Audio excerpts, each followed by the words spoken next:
On a Friday afternoon, as the summer session was wrapping up on the Emory University campus, an alert went out that there was an active shooter. Over 500 shell casings have been recovered from the crime scene area. The area is home to the U.S. Centers for Disease Control and Prevention campus, the apparent target of the shooter. Close to 200 rounds impacted 6 of the CDC buildings. The shooter is dead, and so is a police officer. Our hearts and prayers go to the family, friends, and colleagues of DeKalb County Police Officer David Rose, who was killed in the line of duty during this incident. He served with honor, courage, and unwavering dedication. CDC employees have been left shaken. There are a lot of people that are responsible for what happened on Friday. On today's episode, we share the latest on the investigation and the reaction to the shooting at the CDC, and discuss how it's connected to similar threats toward public health and government workers. And we'll have the latest on the races for 2026. I'm Blake Tillery, and I'm running for Lieutenant Governor. I'm WABE's Brendan Rivers, in for Sam Gringlas. And I'm WABE politics reporter Rahul Bali, and this is Plugged In from WABE.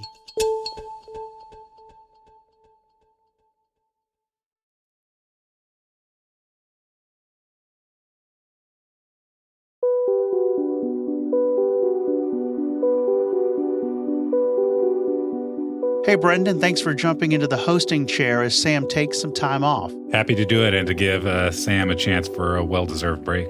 So let's get right to WABE criminal justice reporter Chamain Cruz. Chamain, tell us what we know about the investigation so far. Yeah, we know authorities have identified the shooter as 30-year-old Patrick Joseph White of Kennesaw. And the Georgia Bureau of Investigation, which is the agency leading this investigation, held a press conference earlier this week to tell us a little bit about what they've found so far. And this is what GBI Director Christopher Hosey had to say. The shooter had no known criminal history. Evidence in this investigation indicates that the shooter had recently verbalized thoughts of suicide, which even led to law enforcement being contacted several weeks prior to the incident. A search warrant executed at the residence of the shooter revealed written documentation that expressed the shooter's discontent with the COVID-19 vaccinations. These documents are currently being examined by GBI certified profilers, and they are being shared, have been shared, and will continue to be shared with the FBI Atlanta field office. And what else do we know about the shooter and his family? Well, we know that the shooter's family is cooperating with the investigation, and investigators said that he died from a self-inflicted gunshot wound. And at the scene, they recovered 5 firearms, including rifles, a shotgun, and maybe a handgun. Although investigators say that a majority of the shell casings found at the scene were from a long gun. We also know that the weapons belong to the shooter's father and that he was able to break into a safe at the family's home to access those weapons. The GBI said that they don't anticipate giving any other updates in this investigation, but that the GBI is in communication with CDC security to beef up security in the area. Although the FBI says that there has not been an uptick in threats. And can you tell us a little bit about the police officer who died? Well, we know that DeKalb County Police Officer David Rose did die responding to the attack, and investigators said that his injuries were caused by the shooter's weapon. He had only recently graduated from the police academy, and he was 33 years old, a father of 2, and a third on the way. He had also served in the Marine Corps, including a deployment to Afghanistan. And the last thing I'll say is that in a GoFundMe that's been set up for his family, he's described as being kind, courageous, and having an unwavering commitment to his family and community. That's WABE criminal justice reporter Chamain Cruz. And now joining us is WABE health reporter Jess Mador. Jess, what have you been hearing from workers at the CDC? On Friday, during and after the shooting, it was a flurry of messages, and these were messages coming from current and former CDC employees. So people were online on social media and in these private group chats between CDC workers. People were sharing updates about the shooting, photos and video from the attack site itself. And, some of the photos that were circulating were photos of CDC windows shattered by bullets. And how are employees feeling after the attack? CDC employees are scared. And, earlier this week, the union representing thousands of workers at the CDC, the American Federation of Government Employees, their local union president, Yolanda Jacobs, talked about, an atmosphere of misinformation and mistrust and hostility towards science and public health workers. What is out there in the media, which villainizes federal employees, and that coming from people in power that are telling everyone that you deserve what you get. And then you have other people who run with sound bites, and other people will take it and run with it. It'll be completely made up and they run with it. That's what happens. We get people like this who they've taken in so much bad information and it builds up and it causes a mental break, and then other people suffer for it. So I think that the responsibility is shared in a lot of different places. There are a lot of people that are responsible for what happened on Friday. So what else are we hearing from the union and employees? They've issued a list of demands to CDC leadership and to HHS itself. They want tighter security, and, they want a whole list of things that they think could help improve security for CDC workers. And here's a little bit of what Yolanda Jacobs from the union has to say about that. One of the things that we noted was that our security guards only carry handguns, and we know that a long gun was what was used in this attack. So we're looking at ways that our armed guards can be just as armed as an opposing force attempting to get onto campus. They want bulletproof glass at all CDC facilities. They want better emergency alert systems. One thing we heard on the day of the shooting was that the first emergency alerts about the shooting came from Emory University and not the CDC. And CDC workers say the CDC's emergency system needs to be real time, and it needs to be automatic for all employees to be enrolled so that people don't have to go through a process to opt in to get alerts. They want better emergency exits. They want evacuation procedures, including for people with disabilities. They want technology on CDC campuses to detect weapons. They want controlled entry and physical barriers at all CDC buildings. And you've been hearing that employees were told to remove stickers from their cars so as not to expose themselves as CDC staffers in the community in case they are being targeted. It's true. And, it really speaks to this atmosphere that people who work at the CDC now and former CDC employees, say is just an atmosphere of hostility and fear. They're afraid, and that goes for whether they're on campus or just in the community as well. And the AFGE union at the CDC is also pushing for the agency to allow staffers who are required to wear uniforms when they're at work to be able to wear civilian clothes into and out of work and then just put their uniforms on once they're inside the building safely. And they say this is just another sign of the fear and the violence and the threats being directed toward public health workers under the Trump administration.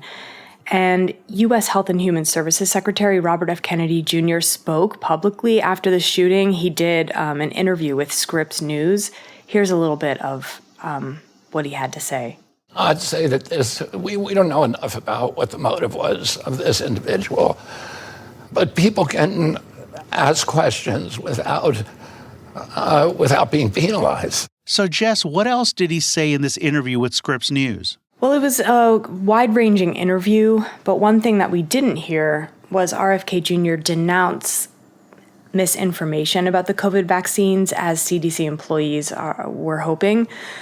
He went on at length repeating a lot of the debunked claims about the COVID vaccine and its safety in the interview. And a group of former CDC employees who were fired by the Trump administration and DOJ, they want RFK Jr. to resign. Thanks again to WABE health reporter Jess Mador. Thanks for having me. Now, just before Sam left for his time off, he joined us to talk about this shooting in the context of his reporting over the past year on increasing threats and sometimes violence directed at public officials and institutions. Yeah, so in recent years, I've been tracking threats against election workers and also judges and jurors. Public health professionals, especially since the pandemic, have been among the top targets, and they've also been tested repeatedly in other ways. This year, the Trump administration slashed CDC funding, programs, and staff. And then when a shooter targeted its headquarters last Friday, it was the latest blow. I talked to Danny Fallon, dean of Emory University School of Public Health, which is just down the street from the CDC. And she told me that faculty, staff, and students she's spoken with are feeling resolved to press forward. There's a deep sense of compassion and empathy for our fellow public health workers. And then there's a deep sense of what do we need to do even better to really put public health at the forefront that it needs to be. Fallon says finding ways to break down information and ideological silos and communicate across divides has become increasingly core to training the next generation of public health leaders. One of the fundamental things we all want is to be ourselves healthy, to have our families healthy. And so because that's so personal, this is a place where misinformation can really take hold. So, Sam, connect how misinformation can translate into real-world consequences. I talked to William Braniff, who directs the Polarization and Extremism Research and Innovation Lab at Emory University. Political leadership in a democracy matters. It gives people their permission structures. And if that political, rhetoric dehumanizes or vilifies other people, it can open the door for individuals who might be gravitating towards violence. Braniff notes that election officials, judges, and other public officials have all experienced upticks in threats, and says disinformation and inflammatory rhetoric online is one factor driving people to real-world violence. A big thank you to WABE's Jess, Mador, and Chamain Cruz, along with my regular co-host Sam Gringlas, for all of this reporting on the deadly shooting at the CDC. Let's take a break here. This is Plugged In from WABE.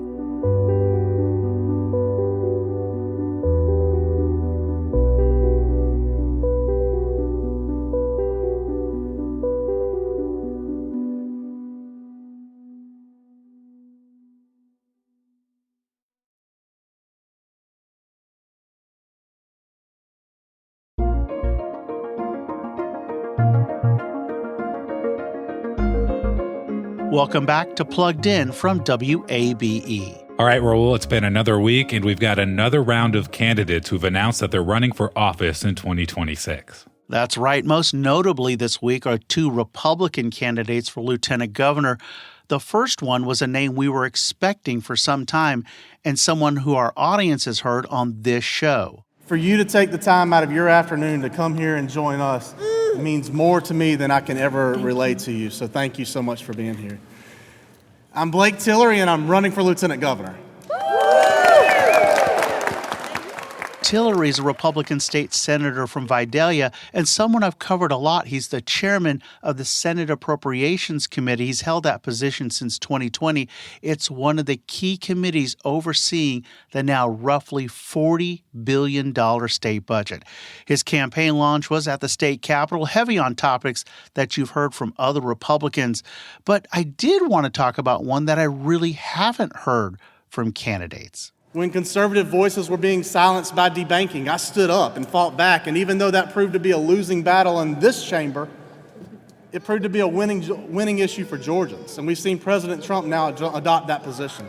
By the way, that's the sound of Tillery and his wife trying to wrangle their two young kids while trying to make their campaign announcement. But I digress. So, Rahul, what is debanking? It's something we've heard about from President Trump as well. You know, Brendan, I just asked Tillery to explain it. In conservative spheres, there's many conservatives who felt like they've had their utilities or other things that are necessary for running a business cut off simply because they had conservative beliefs. And so I dropped a bill this year that said, hey, you can't have your water, your sewer, your power, or your banking cut off if you're doing something that's otherwise protected by the Constitution. There was a big debate about that. And in that debate, I actually lost on the Senate floor. And I understand the senators chose a different position. We had 12 Republican senators and the lieutenant governor that supported that position. The other Republicans and all of the Democrats opposed it. The arguments against debanking or against my bill were that, hey, debanking very rarely happens and all we're trying to do is sue banks. Well, I think they got a dose of reality when the day after the bill failed, President Trump filed suit against Capital One Bank in the state of Florida, tort-friendly Florida, with alleging 300 counts of debanking. Now you see that there's an executive order on the same thing where you've seen folks, whether they be at JP Morgan Chase or they be at the Federal Reserve, who goes, hey, look, we've actually got a problem here. We need to address it.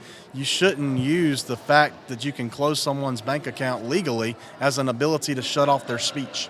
Tillery there referring to a recent Trump executive order on debanking. The order directs federal banking regulators to remove reputational risk language. That's something that banking institutions have used to not lend or do banking services. The order also instructs regulators to review what has happened in the past. Now, during the debate of Tillery's legislation, state lawmakers heard from the founder and chairman of Daniel Defense, a Savannah area firearms maker. The company received a lot of attention after a Daniel Defense weapon was used in the Uvalde, Texas mass school shooting. Marty Daniel told lawmakers that they had been dropped by two banks without explanation. Now, financial institutions have argued a few things. First, that they're just following the rules laid out by their regulators, like reputational risk. Second, that they do have to weigh different risk when they're offering banking services. And finally, that debanking legislation could lead to frivolous lawsuits.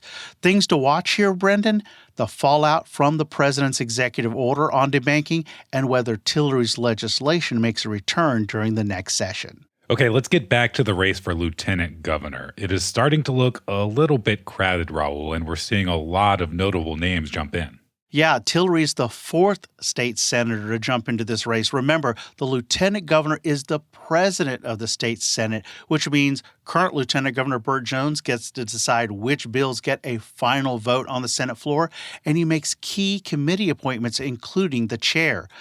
Other state senators that are in this race include Republicans John F. Kennedy and Steve Gooch, who until recently were the next two most powerful Senate leaders as the Senate President Pro Tem and Majority Leader, respectively. They have stepped away from those positions because of Senate GOP rules. On the Democratic side, State Senator Josh McLaurin is also running. And that brings us to the other state lawmaker who jumped into the race this week. America doesn't need more politicians. We need warriors. David Clark, proven conservative leader, battle-tested. Republican State Representative David Clark leaned into his military service in his campaign launch ad. Clark is probably best known for his fights with the late Republican House Speaker David Ralston, including over COVID policy inside the state capitol. Ralston eventually had Clark removed from the House floor. Clark's entry makes him the fifth current state lawmaker in the lieutenant governor's race. Okay, Rahul, you also wanted to talk about another state lawmaker who's leaving office soon. Yeah, Democratic State Representative Shelley Hutchinson is from Gwinnett County, and she intends on stepping down next month. I caught up with her at the state capitol this week, where lawmakers were throwing her a little party with a nice food spread, and we started our conversation about why she was stepping down. So I'm in a position that a lot of people my age are in the sandwich generation. So I still have kids in college, and I have my parents who are in their 70s. One of my family members was diagnosed with Alzheimer's, actually two. I have an aunt that's also in end stages, and my family is we have a large connected family, and they need me right now. So I'm going to be there for them, just like they were there for me. So they gave me a lot as a kid. I had a fantastic, supportive childhood, and they deserve a fantastic and supportive retirement. Staying on that topic, she hopes that lawmakers and policymakers will look more at supporting caregivers. For example, the salaries and reimbursement rates of caregiving workers. She also chimed in about the legislature itself after 7 sessions at the state capitol. I really wish there was a better working environment. I mean, I understand. I don't have a political background. I have a social work background. So when I got here and I realized that because of my party, I wasn't allowed to do anything, that seems, you have a lot of talent on both sides. And if you don't use the talent on both sides, then the talent goes away. So I wish we would nurture people, the talents and what they bring, instead of worrying about which side of the aisle and whether or not somebody passes something insignificant for a flyer. So there are other states like Tennessee, they at least both sides are allowed to pass things. And even though the environment at Tennessee is not fantastic, they at least have some working, and I did not feel that at all here. So I think if it was more cooperative and it wasn't a tit for tat, we can get more done. And I wish that for the future. I don't know about how hopeful I am, but I wish that for the future. Now, I mentioned Hutchison is not stepping down until next month. That's because she wants the special election to replace her to line up with the November elections instead of a standalone special election. Speaking of special elections, early in-person voting is already underway in Cherokee and Fulton counties for the race to replace former Republican State Senator Brandon Beach, who left his seat to join the Trump administration. 6 Republicans and 1 Democrat are running to represent the state Senate district, which includes parts of northern and eastern Cherokee County and northern Fulton County. Election day is August 26th. If no one candidate gets more than 50% of the vote, then the top 2, no matter their party, would advance to a September runoff. And we've been talking a lot about Georgia politicians focusing on 2026. Well, so is President Trump. In what I would call a significant but not surprising development, Trump has endorsed Lieutenant Governor Burt Jones in his race for governor. In a post on his social media platform, Truth Social, Trump mentioned a laundry list of issues in backing Jones, including cutting taxes and regulations along with law and order. Jones has been a longtime supporter of Trump. He's a regular speaker at Trump rallies in Georgia. In 2020, Jones did sign on to the slate of presidential electors saying Trump had won Georgia, even though Joe Biden got more votes. In Georgia's U.S. Senate race, there are a number of Republicans vying for Trump's endorsement as well, so we'll be watching for that. Well, that's all we've got time for this edition of Plugged In from WABE. Plugged In is produced and hosted by Brendan Rivers this week. Our managing editor is Alex Helmick. Plugged In is available wherever you want to listen. If you listen on demand, do us a favor and head on over to the Plugged In feed to subscribe and leave us a rating. And you can also now find us on the radio at 90.1 every Friday morning from 9:30 to 10. And remember, as public media faces an uncertain funding stream, you can support this work with a gift at wabe.org/donate. I'm WABE's Brendan Rivers, in for Sam Gringlas. I'm WABE politics reporter Rahul Bali. We'll see you next week.